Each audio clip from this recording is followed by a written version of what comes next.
significant challenges at the moment, and in the union it's no different. We're trying to figure out how can we reach out to union members, how can we provide some form of connectivity, and obviously we're significantly constrained by the regulations that are out there at the moment. So we've decided to try and do a number of virtual events over the next coming months to as a means to bring people together. We intend to get a little bit more innovative as we go along in terms of maybe using meeting rooms and that type of functionality within Zoom. But for today, we're going to keep it relatively simple. And we have a very interesting character here to talk to us. I know about Hello. you, which is. Hi guys, we just put mute there if you don't mind, please. So we've got a gentleman called Pat Caslin here to talk to us today, and the theme, as you know, is resilience. I would like to thank David Donnell and Mason Hayes Kern for introducing me to Pat some time ago. I believe Pat did a talk to partners in Mason Hayes some time ago, and really the feedback was really positive about the talk. And Dave suggested that we do something similar with ourselves. And so Ed Melvin is on the line, and Ed's going to co-host with me today. But Ed and I spoke with Pat during a couple of times over the last few weeks, and I mean, his story is really interesting, and it's one of a number of setbacks, both personally and professionally, and how he's kind of, I suppose, really bounced back from those, and the lessons he's learned, and the messages that he has now for people. And I think it's considering COVID today, and not just COVID, but everyone faces challenges in different ways, and it just really, some of the things he said really resonated with us, and we thought that it would be really useful to share some of those with us today. So hopefully you'll all find this quite interesting. So Pat, can you hear me out there? I can, yeah. Thank you, Johnny. Very kind introduction. Yeah, well, so welcome. Listen, I mean, I suppose how I'd like to kick off and maybe to get you started is maybe to give our guests an insight into your backstory in terms of your career. Maybe start with your career, because it's a fascinating one, and maybe talk about some of those setbacks that you talked to us about, but how you got back and the lessons you learned as you went along, and then maybe we'll talk about the others, talking about the personal setback in terms of your health. We can move on to that afterwards, but just to give sure. our guests an insight into that would be really helpful. Sure, thanks, Johnny. Good afternoon, everyone. It's great to see some familiar faces and some familiar names on the call as well. Some Caslin pastmen that I know, and some of you will have lived this story with me. I know certainly there's one or two of you that have. So this is not going to be unfamiliar to you. But my background is this: I worked hard in second year in college, and did really well, and in some ways that set me up in a good way and in a bad way. But I'm not saying this to pump myself up, but there's a context to it. I got second place in my class, first class honor. I got first place in economics. I won the KPMG prize in accounting. And when it came around to third year, I found that I was somebody that everybody wanted to hire. 1981, which is a long time ago, there was a poor economy. I had 8 job offers from everywhere that I applied to. I joined KPMG to train as an accountant, and you join with a bow wave ahead of you there, because you have this academic qualification. I didn't get a first class honor in third year, but in my final year, which didn't matter though. And 3 years in, I got selected for a career development program that took me to the States for 1.5 years. And when I came back, I got a job as a manager in corporate finance, and I was working up in Monaghan for Ronnie Wilson and Monaghan Mushrooms doing a business plan. And this was at the beginning of the computer age and Excel and all that. And I had learned in the States to be really good at this. I was preparing a business plan, and I was able to ask questions. I was able to take the answers and model them and put them into some sort of coherent form. And 3 months into that, he offered me a job. He doubled my salary, and said, would you come and work for me? And now I still had 9 months to do on my contract in KPMG. But I went to the partner in charge and said, look, I've been offered this job. What do you think? And he said, I won't stop you, but I don't advise you to do it. So you're 27. You have this sense that, hey, my career now is on this major upward trajectory. What do I do? So it's hard to resist a doubling your salary. So I took the job. For 2 years into that, a year into it, I was made finance director. I was 28, and for 2 years, I was doing something that I was good at, and I enjoyed. The business was in a growth phase. I was good at organizing the professionals and helping to grow the business. We raised 8 million quid. In 1979, it was huge, But then on the third year, a number of things changed. One, I got married. My wife was from Dublin, and it became clear that I wasn't going to be living in Monaghan for the long term. The other thing was that the nature of the business changed. We got onto a plateau, and I was doing something that I thought I should be good at because, I'm an accountant. I'm trained to do this, surely. But I became sort of more of chief accountant, financial controller, rather than finance director growing the business. And it was a skill that I didn't have. And it's a skill that I never really acquired and never really wanted to acquire because it's not who I am. I ended up in falling out with him over this. And in my mind, I crashed and burned. I got into a bad place in my own head that I had failed. But even though I found another job, it took me 3 or 4 years to get my head back to a good place again. That that I was bright, that I could do things, that I was capable. But it took a long time, and I worked for a property company from in the 90s. That got taken over by another property company. I was CFO. Got taken over by another property company, PLC, in 97. And then I didn't get the finance director job, which was another disappointment. But I took a property development role, which was running projects. And 3 years later, I felt I wasn't getting enough action or activity from my point of view. So I applied for a role as a finance director in a property company. I was offered the job. They were also appointing a chief executive, and I said, okay, talk to me about the CEO because I need to work very closely with this person. And they described somebody that I didn't think was right. So I said, guys, I think you got that all wrong, but I'll tell you what, I'll do that job for you because I've got the skills that you need.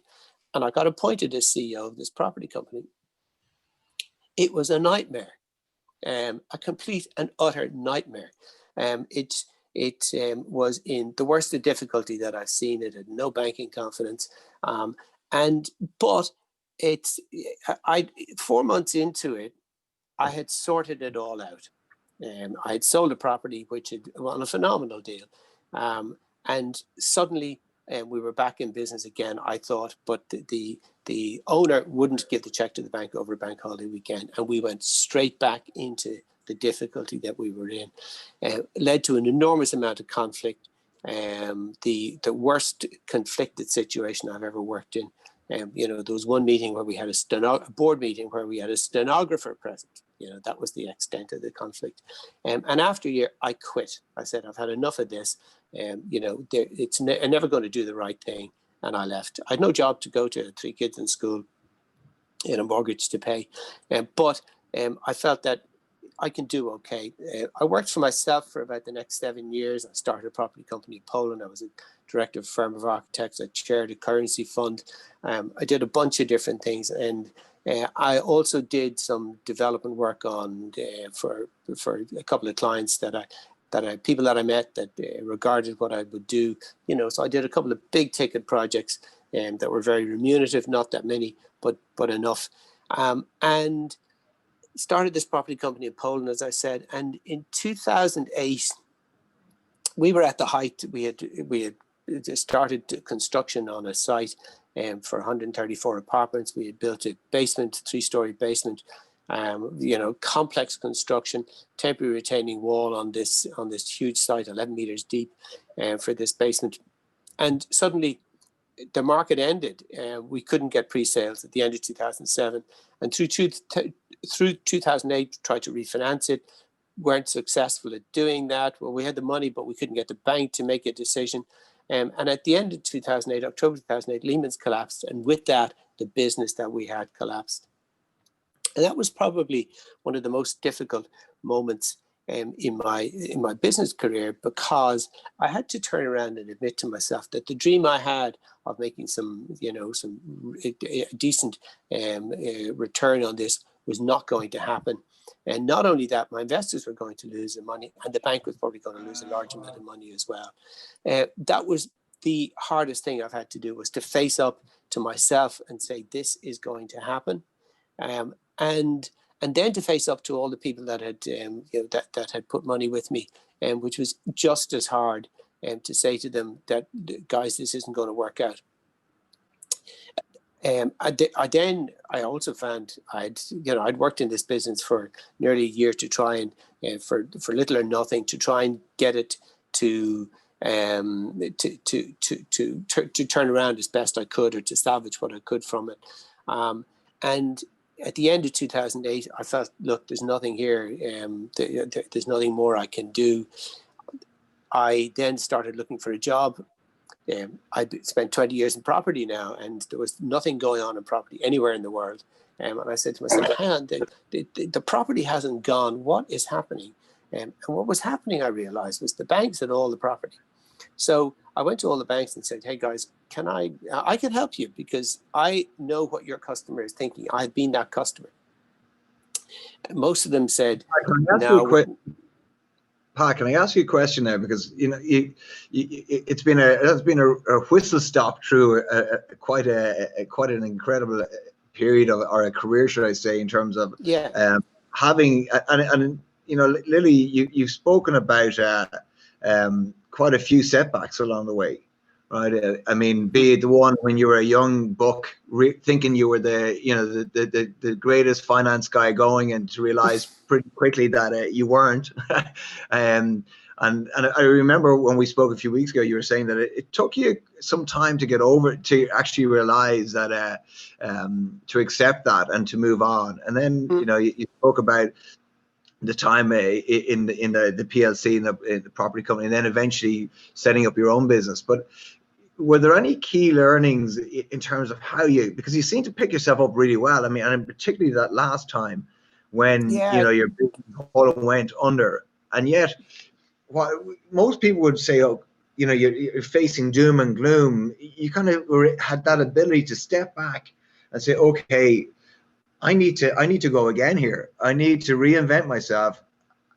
And you kind of pause, and you're able to assess the environment to actually make a decision, and a very logical one at that. But quite often when we're in the weeds, we don't have the ability to look at logic and think practically and think about these things. How did you? I mean, I think that to me is fascinating how you did that. And I was just wondering, is there any learnings that you can share with us on how you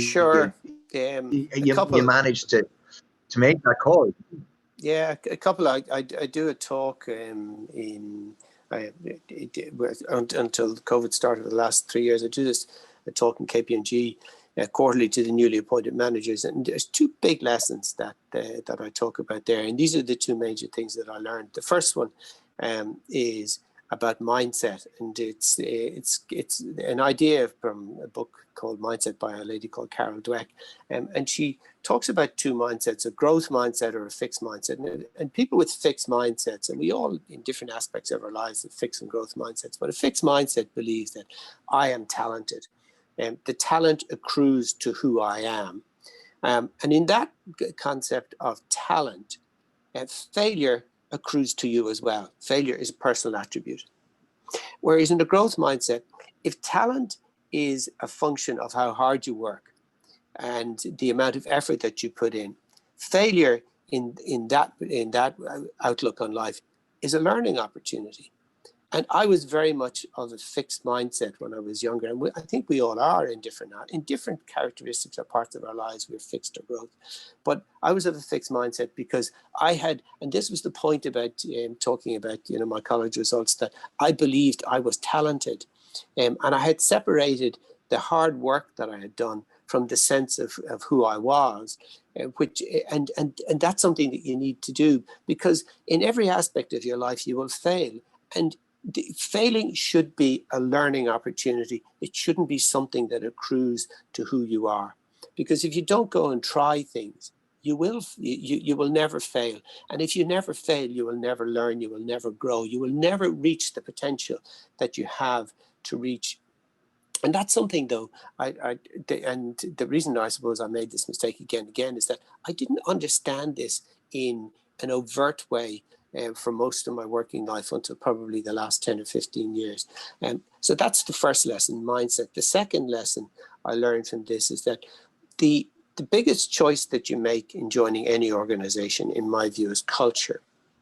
And if you join an organization where the culture is wrong, where you don't fit, where they don't respect your view, where they don't work with you, where they don't want to grow the person that you are, where they don't want to use the talent and to compensate for the things that you're not good at, well, then you're going to get churned up, you're going to get spat out, and you're going to end up in a bad place. And that's something that for everybody, particularly at the beginning of their career, it's really, really important to remember, because culture to me was hugely important. And when I joined the property company in the first instance, the second one, the one that I became CEO, I hadn't done enough research to understand the culture in that, because I wanted to keep it all very quiet. And the currency in the property industry is gossip, and if you ask somebody about something, they'll say, he must be going for that job or something. So I wanted to keep that quiet. So I didn't inquire, and that was a huge mistake, because you've got to understand the culture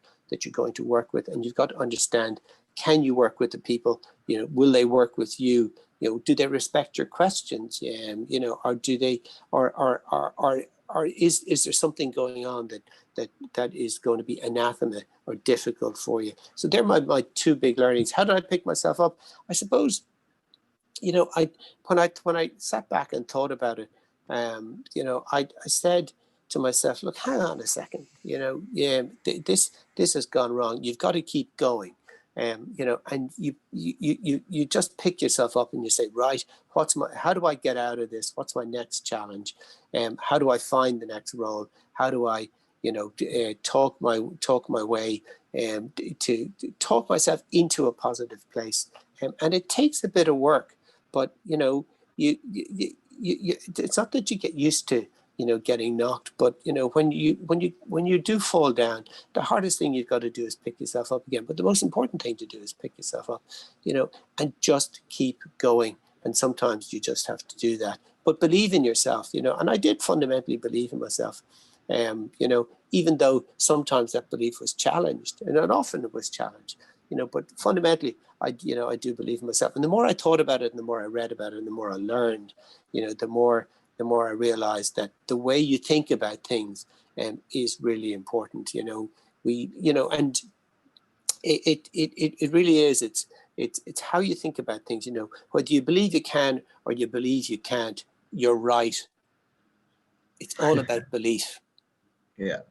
I'm sorry I cut you off when you were talking about you're bringing us up to speed on your career, and I'll let you get back to that. But just for all of our listeners, if you want to ask any questions today, please feel free. There's a chat box a little button at the bottom of your screen, and if you select on it, you have an option to either ask everyone, ask a question that we can all see, or if you want to keep it private, just select on. You should be able to, if you click on the to button to everyone, you can see you'll see Kevin Cahill or Pat Caslin underneath that, and it probably will be also, I think, Kevin, if I'm going to ask you just to add Ed Melvin to that, so that if you want to ask a question privately, select Ed, and Ed will then ask the questions, and your name can be kept private if you wish. But certainly I would encourage you all there. Ed's name has popped up. If you want to ask any questions, please feel free just to type it in there. Select to either everyone or to Ed, and Ed will ask the question of Pat, and we can deal with it that's during it. And the other thing I just want to say, we are recording this because we want to put it up on the Knock Union website as well for people who couldn't make it today, that they could actually log on and listen to today's talk. So Pat, sorry, you said that you were, when the business Poland went, you're saying you looked at your skill sets, you looked at the knowledge you had, and then you assessed what's going on in the environment. And obviously no one was buying property, but there was a huge amount of property that needed managing, and the banks obviously had a huge amount of it on the balance sheets that they needed sorting out. So you approached the banks, and tell me what happened then. Well, it was very interesting. There were this was the beginning of '89, and you would have thought that the problems were becoming well apparent. Like, one of them said to me, all our properties investment grade were fine, and I think they lost about 20 billion. And another bank said, no, we don't need the help. We have all the skills we need in here. And the third guys I approached were Ulster Bank, where I knew the head of corporate markets, I knew the CEO, I said to one of the guys, I said, I think I can help you. And he said, just give me the pitch here. We talked a bit about it, and he said, look, I'm not going to be involved in this, but one of my senior guys has been nominated. I've nominated him to run the restructuring group, which is being set up at the moment in Ulster Bank. It's going to be run out of London. He'll report into them, and he's looking to get somebody who's got a different skill, who's not a banker. So I'll put you in touch. We got in touch, and over the course of 6 months, in three conversations with him, I ended up getting offered a job. I was expecting to, maybe just get some file reviews or, a case to look at here or there. But I got offered a job on the management team of the global restructuring group in Ulster Bank. It was absolutely fascinating. I'd gone from working for myself for the last 7 years to being part of a 120,000 person organization.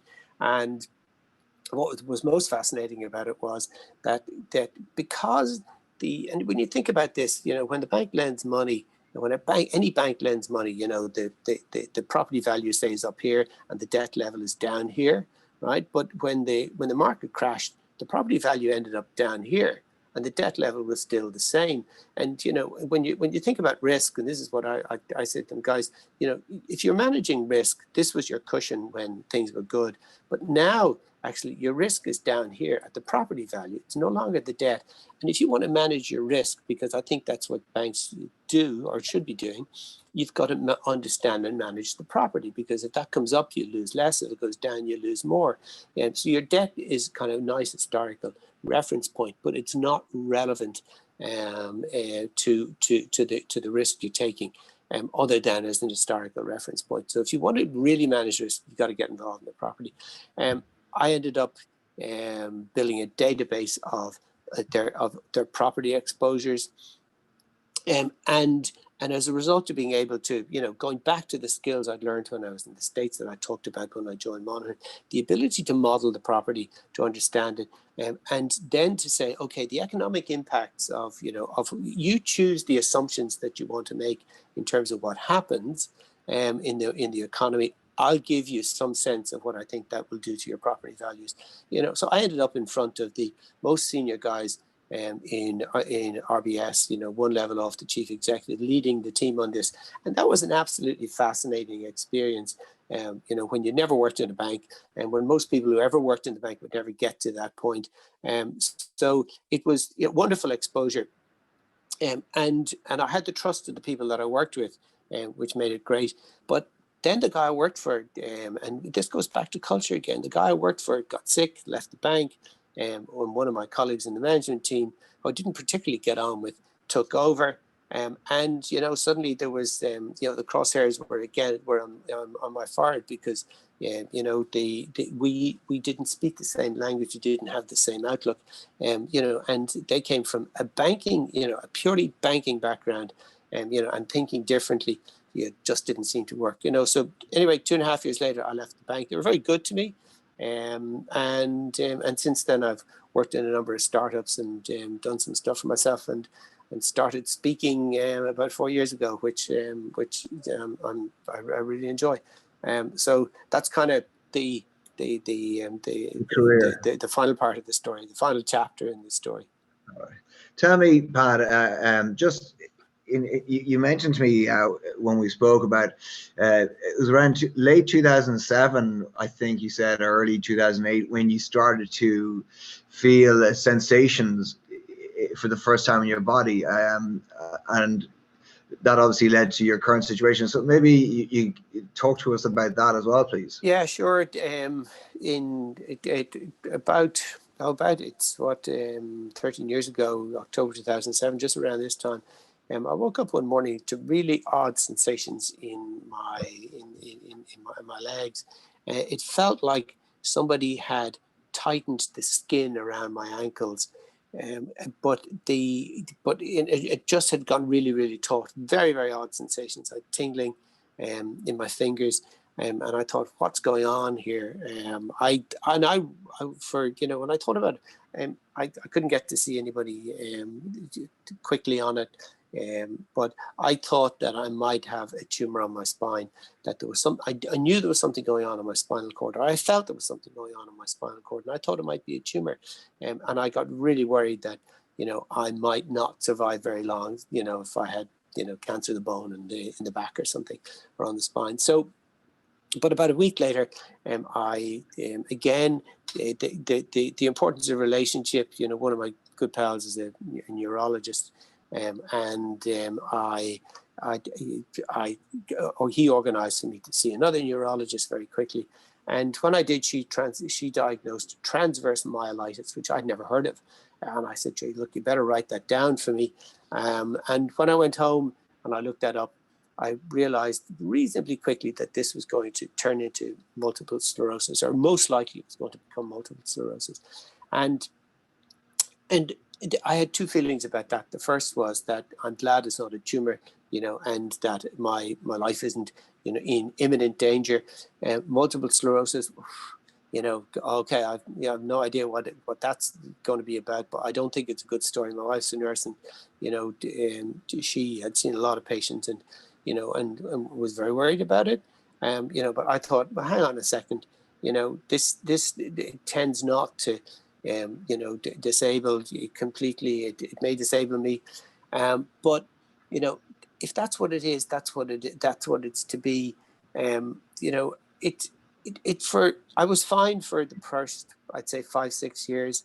It was relapsing, remitting, so you'd get a relapse, and whatever little bit of damage that was caused, would leave you with a residual impairment. And as a result of that, my walking got bad. It got worse and worse and worse. But I was still cycling. I took up cycling because I could. I was still playing golf, even though I had to start using a buggy. But eventually I had to give up the cycling, I had to give up the golf, and eventually, I had to quit the golf club and all that. And about 4 or 5 years ago, I got a wheelchair because I couldn't walk anymore, But guys, it's amazing about what you will adapt to, and I've adapted to life. I don't look back on the things that I can't do any longer. If I can't do them, I don't want to do them. So I only want to do things that I can do. I don't bother myself about the things that I used to be able to do, because there's no point, because all you do is you frustrate yourself. And it's so life is good. I found other things to do. I found a voice that I enjoy using, that I enjoy speaking to, and that's something I would never have done had I not got multiple sclerosis. So I can look at this in some ways as being a positive, and I don't bother myself about things that I can no longer do, because all that's doing is frustrating myself. All that's doing is it's annoying me, You know, but that's not willpower either. That's just, you know, I've reconciled myself. This is what it is. I've accepted that this is what it's going to be. You know, and I'm now living with that comfortably, because if you fight it, you get into a really, really bad place. You know, so MS, yeah, it's, you know, it's a nuisance. But one of the things I would say to you, my mother has this great expression. She's 90 next month, and she has this great expression. She said, if everybody in the room put their troubles on the table, we each leave with our own. And I'm very much of that view. I wouldn't swap with anybody. I'd give this back, but I wouldn't swap with anybody, because everybody's got challenges. Everybody's got challenges. Mine are just more visible. That is something you mentioned the other day as well, is you know, on the topic of challenge, you actually see challenge as a source of growth. Yeah, absolutely. It's a talk I gave a couple of years ago on, you know, adversity as a source of growth. You know, and the idea comes from, it's an ancient idea, you know, and particularly from Stoic philosophy, which I read a bit of because I find it's very practical outlook on life. But the idea is that if you don't go towards adversity, if you don't embrace challenge, if you don't deal with the things and the issues that are in front of you, you don't grow. You don't ever understand who you can truly become. Because you've got to, everybody has got challenges in front of them, and everybody has to deal with things that are difficult. And, you know, there's no hierarchy on suffering either, on our challenges, you know, so mine are no different, you know, to anybody's. Mine look different. But everybody's got difficulty in their lives, and everybody's got something that's bothering them or something they're worried about. But if you go towards it, it tends to recede. If you try and understand the nature of it and break it down, it tends to recede. If you run away from it, it'll chase you forever. So, you know, and the more you go towards challenge, the more you learn, the stronger you become, the more in touch you get with yourself and what's really, really important in life. And if you do that, you become stronger, better, and you're able to deal with difficulty when difficulty arises. But there's something very important in all of this, though. You know, you become resilient if you practice you know, being resilient, dealing with challenge and facing up. But you've got to have purpose, though, and that's really important, because dealing with adversity and difficulty without purpose is meaningless. You know, so life has to have some purpose for you, and so that gives you the strength, and it gives you the ability to face up to difficulty and to get through it, and to get through it with some strength and grow from it. That's kind of my sense. So, yeah, adversity is, I'm not saying go look for it, but when it comes your way, face it. Okay. Ed, I don't know if you can hear me out there, but have we any questions at all from anyone? Thanks, Johnny. Thanks, Pat. There's a question, of just about relationships. So a lot of what you talked about there, I think, is obviously your personal journey, but you mentioned, you know, the places you've been and the people you've worked with and the people who gave you advice. So the question is, how important are relationships in establishing resilience? Like, I suppose resilience is seen as a personal attribute, and maybe that tends to bias people towards thinking they need to work on it personally. But have you found your relationships have helped you there, or is it more of a personal focus? It's something that nobody can give it to you. You know, there's no magic wand. You can't buy it. Nobody can give it to you. You know, resilience you've got to work at. You know, I talk about this in two terms, in two contexts. The idea that you can become resilient, and there's three parts of that. It's everybody has it within them to be capable of doing this. You can. It is possible to achieve it. And the third one, an important one, is become, because there is no gift or no magic wand. And resilience is something that you've got to practice. You've got to, by dealing with adversity, by facing the challenges. But the I talked a bit about purpose. You can't do it without purpose, but equally, I don't think that you can do it without relationships. And to me, relationships are enormously important. And they're important from this point of view. If you want to understand yourself, well, think about this. It takes a village to organize a mind. You've heard it takes a village to raise a child, but it takes a village to organize a mind as well. That if you want to understand yourself and how you think, if you want to hear yourself speak, if you want to see the reactions coming back from people that you speak to, the body language, you know, the looks, the questions, these is where you really begin to get value from to understand yourself only through relationships. Because if you don't have meaningful relationships, you know, your thoughts go around in your head, and you become a little bit like the girl May in this wonderful poem by E.E. Cummings that I like. It goes like this. It goes, Maggie and Molly and Millie and May went down to the beach to play one day. Maggie discovered a shell that sang so sweetly she couldn't remember her troubles. And Millie befriended a stranded star whose raised 5 languid fingers were. And Molly was chased by a horrible thing that raced sideways while blowing bubbles. And May came home with the smooth round stone, as small as a world and as large as a lone. For whatever it is we find very, for whatever we lose, I can't remember the last line, sorry. But the key line in this is May came home with a smooth round stone, as small as a world and as large as a lone. And that to me is about this, what the world looks like when you get in on yourself. The world becomes tiny and you become large in it, the only person in it. And it talks enormously about the value of, to me, about the value of relationships. Because if you want to clear your mind, if you want to understand yourself, if you want to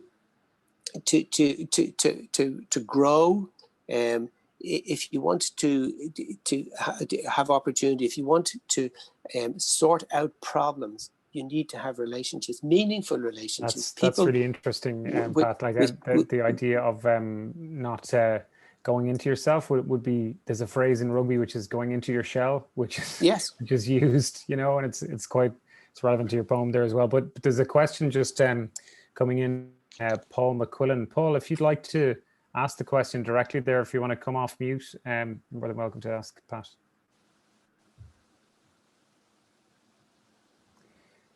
Okay. Hello, everyone.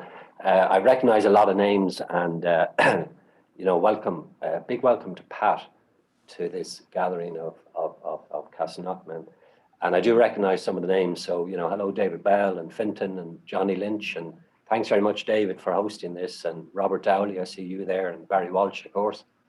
I have to do a kind of a disclosure at this point. I've known Pat as a very dear personal friend for almost 40 years. We go back all the way to our young KPMG days back in the early 1980s. And Pat has been a friend, and he celebrated a 60th birthday there recently, and I sent him a note. And the nicest thing I could ever say about Pat was that for the 40 years I've known him,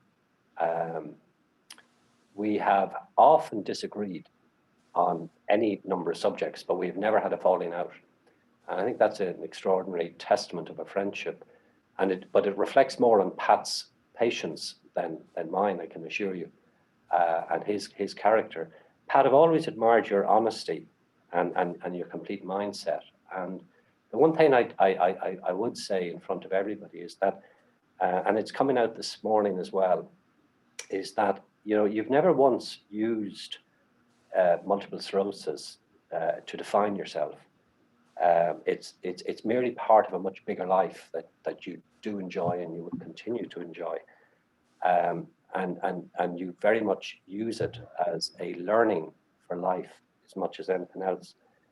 You know, recognizing that no person is an island, but also recognizing your deep character. Can I ask a question, Pat, to you? who are your own inspirations that feed your resilience, that have formed your character, and how have they influenced that? Thanks, Paul. Thank you for those very kind words. As Paul has said, he and I have been friends for nearly 40 years, and it's a wonderful friendship that I value deeply. It's a great question, Paul. I'm inspired by a lot of people, but it's probably the turning point in my journey with MS for me was reading a book called Man's Search for Meaning by Viktor Frankl, written in 1945 after the Second World War by an Austrian psychiatrist who had spent the war in Jewish psychiatrist had spent the war in Auschwitz, and it had phrases and sentences and outlooks in it that I took an enormous amount from but the most important one was this, is that you don't get to control what happens to you in life, but you do get to control how you think about it and how you react to it. And that was a life changer for me in terms of my understanding of what was important. How should I face up? How should I face up with this? How should I deal with it? I describe it, if you listen to a TEDx talk that I gave a couple of years ago, I described coming to terms with multiple sclerosis, it being a little bit like the drunk. And the drunk's problem was, that great Irish expression, it was about it was more the width of the road that was bothering him than the length of it. The drunk's problem was that he couldn't get down the road because he was going back and forth between the ditches.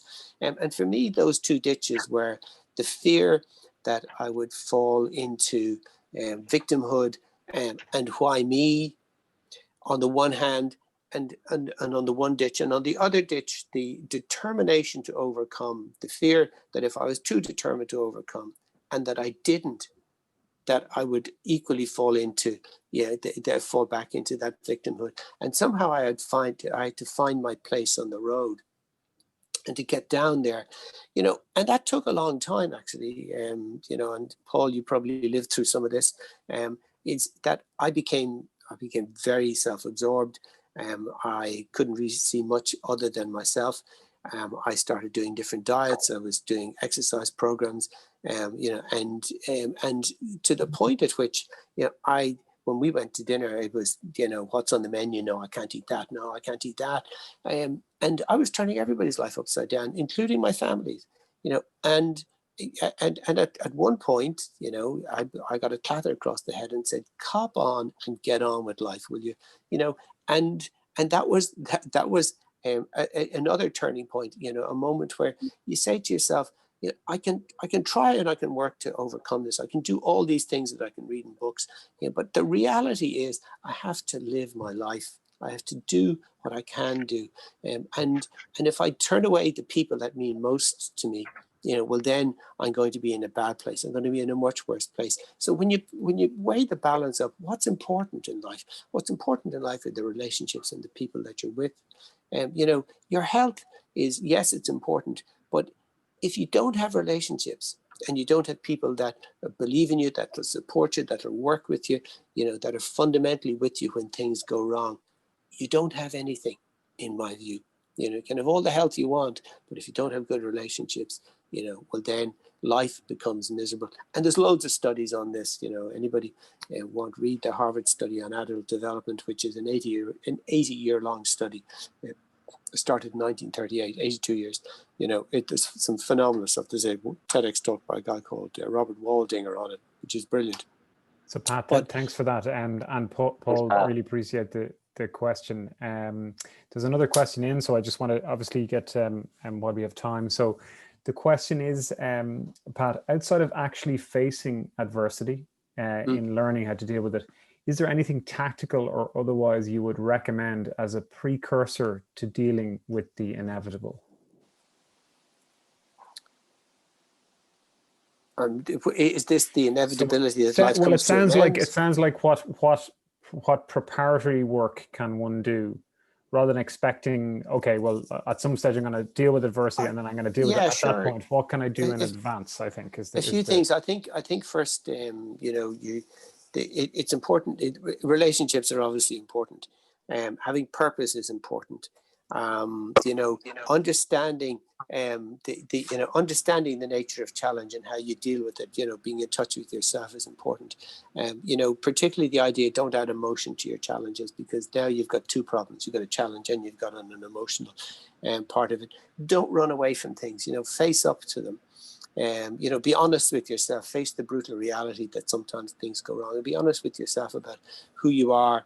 And what's important. I would say live your own life. Not the life expected of you by others. Live the life that you have, the life that you're given. And be true to yourself. In the way that you do that.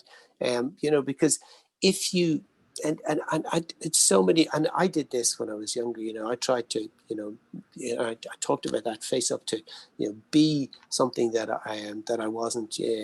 I tried to, keep up with the people that I thought that I should be keeping up with, and to live a life that, was, seemingly very successful. Success is not, it's something that's outside.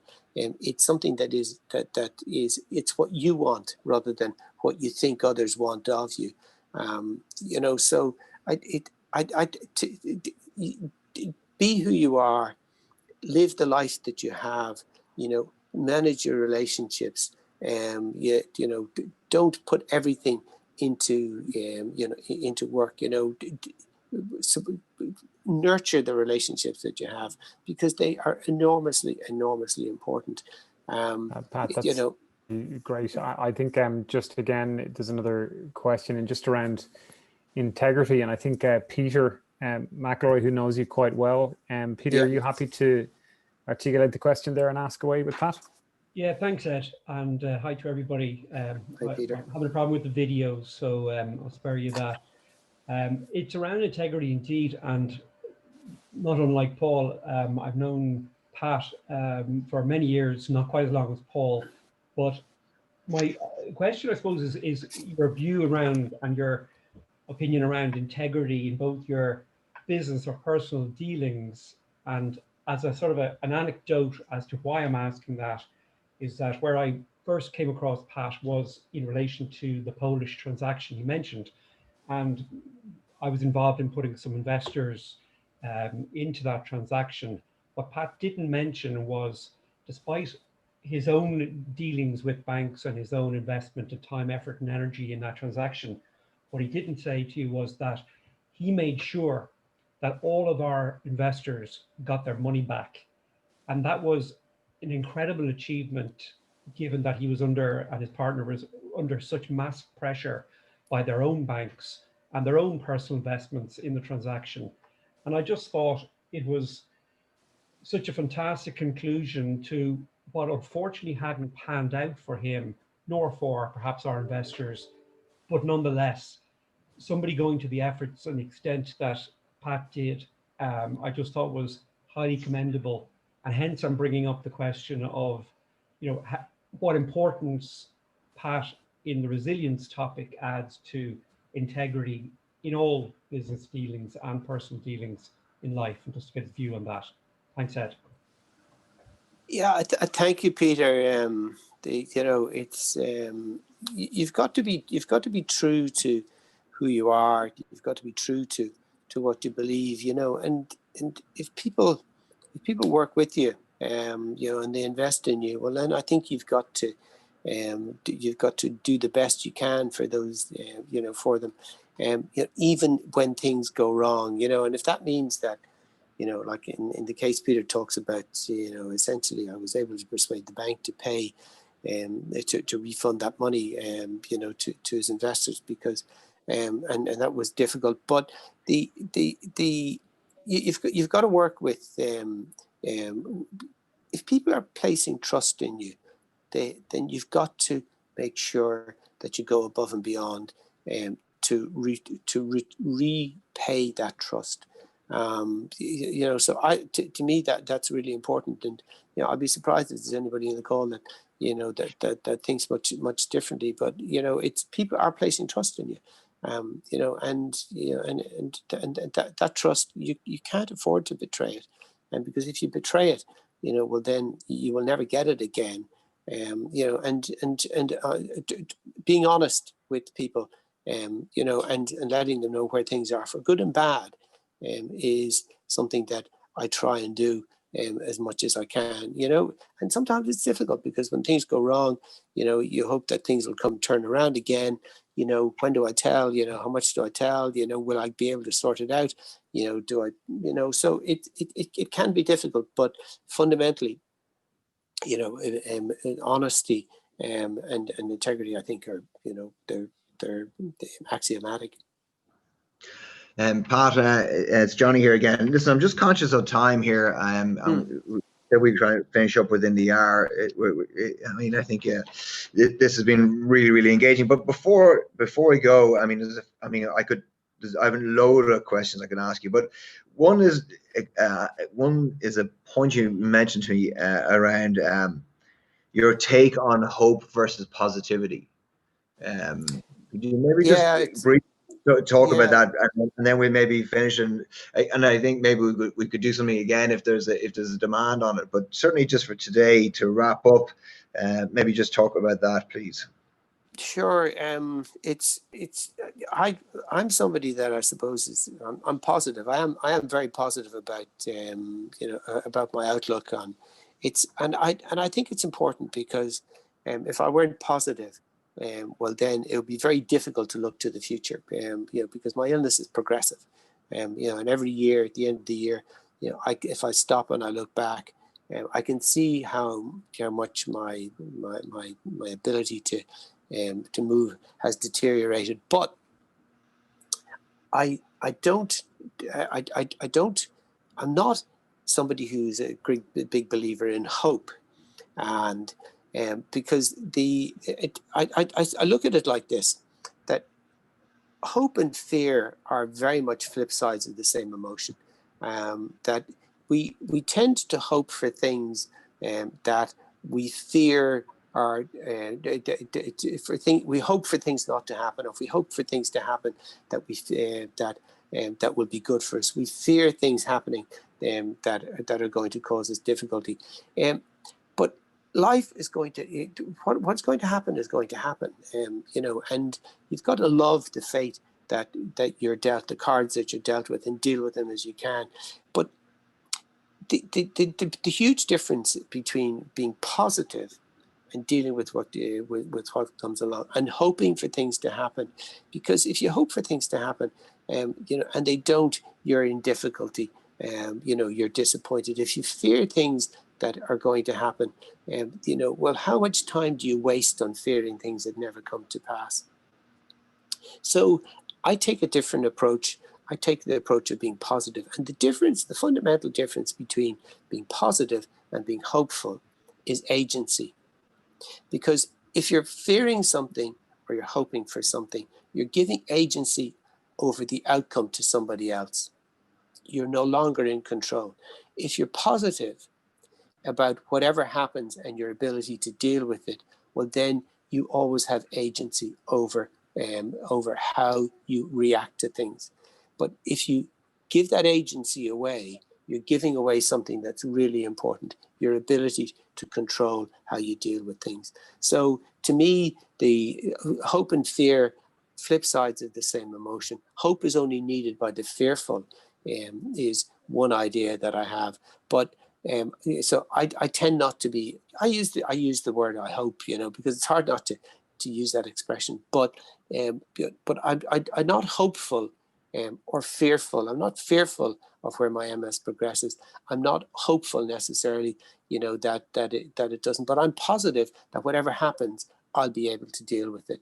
And fundamentally, I'll be able to do that if I continue to have good relationships, and I can stay in control of, of how my mind works. So that's kind of my take on hope and fear.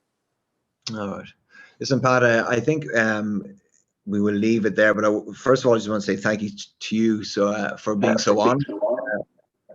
for sharing your story with us, and for inspiring anyone on the call, because I think some of those key messages about being honest, about facing reality, about the importance of having a purpose, the importance of having strong relationships, are all key takeaways we can all learn from. And I suppose on the relationship side, the purpose of the union is to try and maintain those relationships that we all have with each other throughout life as we move away from the college. And in these difficult times, I think even doing this kind of virtual thing is a positive way of doing that and reinforcing that. So we will keep, as a union, we'll continue to try and find innovative ways to harness those relationships and keep them strong.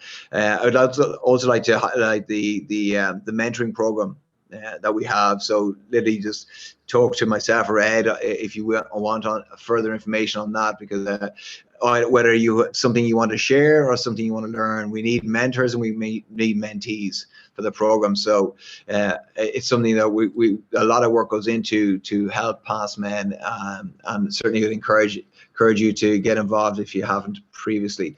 Johnny, can I maybe just one point, and I think it's probably important in the context of the union, and is that we all have something that we identify ourselves by, and a lot of I've fantastic friends that I made in college, and particularly in KPMG, and the KPMG thing is a big part of my own identity of who I am. I relate to the people that are there, and in the union, from what I know from Paul, from Barry, from Peter, and from others that have been involved, and from talking to Johnny and Ed over the last couple of weeks, the Caslin union gives you an identity. That people that you can relate to, that people that you can ask questions of, people that you can fall back on, and this to me is what you have in that is enormously important, and it's something that I'm delighted to work with you on, and support, because in this you have something that is part of who you are, part of your identity, is the union, is the college, is the shared experience, and is the culture. And I think that's fantastic to have, and it's something that I think is really, really valuable and not to be underestimated. Thanks, Pat. Just before we finish, I do want to thank Dave O'Donnell again and Mason Hayes Kern and his colleague Kevin Cahill. Kevin is the guy who's behind the scenes ensuring that this today works smoothly. So Kevin, thank you so much, because without your tech skills, we may not have got this thing off the ground. So really, just to say, I hope to see you all at a future lunchtime event. If people out there have ideas on topics and people, please let us know. We're happy to take on any suggestions that you have. And with that, I'll leave you, get back to your day's work. Thank you very much. Bye-bye. Thank you. Thank you very much. Thanks, all.